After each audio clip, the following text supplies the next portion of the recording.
Hello friends, வணக்கம் and welcome back to my channel. இன்றைக்கி நம்ம வீடியோவில் என்ன பார்க்க போகிறோன்னா, ரொம்பவும் சுவையான இட்லி பொடி எப்படி செய்கிறதுன்னு பார்க்கலாம். இந்த இட்லி பொடி பார்த்திங்கன்னா இட்லிக்கு தோசைக்கு ரெண்டுக்குமே சூப்பராக இருக்கும். இந்த பொடியோட நல்லெண்ணெய் அல்லது நெய் ரெண்டில் ஏதாவது ஒன்று சேர்த்துக்கலாம், ரெண்டுமே சூப்பராக இருக்கும். ஓகே, ஃபஸ்ட்டு அதுக்கு ஒரு பேனில் இந்த டம்ளரில் ஒரு டம்ளர் அளவுக்கு கடலைப்பருப்பு எடுத்துக்கலாம். பாருங்கள், அதை நல்லா மீடியம் ஃப்ளேமில் வச்சு நல்லா கோல்டன் ப்ரௌன் ஆகிற வரைக்கும் நல்லா வறுத்து எடுத்துக்கலாம்.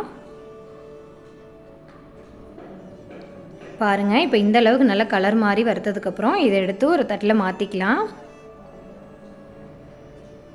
அடுத்ததான் அதே டம்ளரில் ஒரு டம்ளர் அளவுக்கு கருப்பு உளுந்து எடுத்திருக்கேன். நீங்கள் வெள்ளை உளுந்து கூட சேர்த்துக்கலாம்.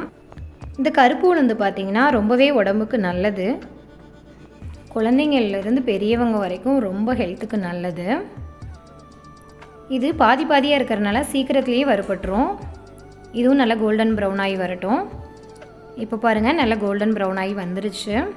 இப்போ இதையும் ஒரு தட்டுக்கு மாற்றிக்கலாம்.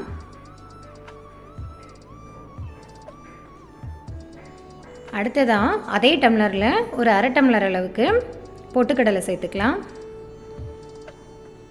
பொட்டுக்கடலை அதிக நேரம் வறுக்கணும்னு தேவையில்லை, சும்மா லைட்டாக வறுத்து எடுத்துக்கலாம்.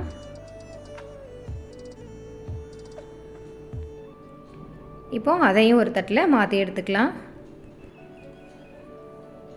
அதுக்கப்புறமா அதே டம்ளரில் ஒரு 2 டம்ளர் அளவுக்கு வரமிளகாய் எடுத்துக்கலாம்.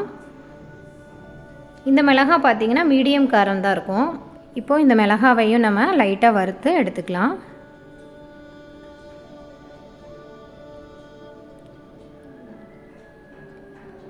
இப்போ இந்த அளவுக்கு வறுத்ததுக்கப்புறமா அதை இன்னொரு தட்டில் மாற்றிக்கலாம். அதுக்கப்புறமா அதே டம்ளரில் ஒரு டம்ளர் அளவுக்கு கருவேப்பிலை சேர்த்துக்கலாம். கருவேப்பிலை நீங்கள் வேணுமா இருந்தால் இன்னும் கூட ஜாஸ்தி சேர்த்துக்கோங்க. கருவேப்பிலை அதிகமாக சேர்த்துக்கிறதுனால ரொம்பவும் ஹெல்த்தியும் கூட டேஸ்டியாகவும் இருக்கும். பாருங்கள், கருவேப்பிலை இந்த அளவுக்கு வறுத்ததுக்கப்புறமா நம்ம அதையும் ஒரு தட்டில் மாற்றி எடுத்துக்கலாம். இப்போது எல்லாத்தையும் வறுத்தாச்சு. இப்போ இது எல்லாத்தையும் ஒரு மிக்ஸி ஜாருக்கு சேர்த்துக்கலாம்.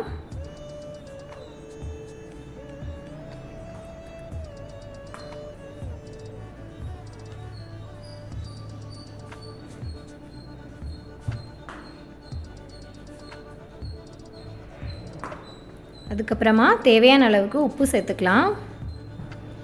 இப்போ ஒரு அரை ஸ்பூன் அளவுக்கு பெருங்காயத்தூள் சேர்த்துக்கிறேன். இப்போ அவ்வளோதான். இதை மூடி போட்டு நல்லா கொரன்னு பவுடராக அரைச்சி எடுத்துக்கலாம்.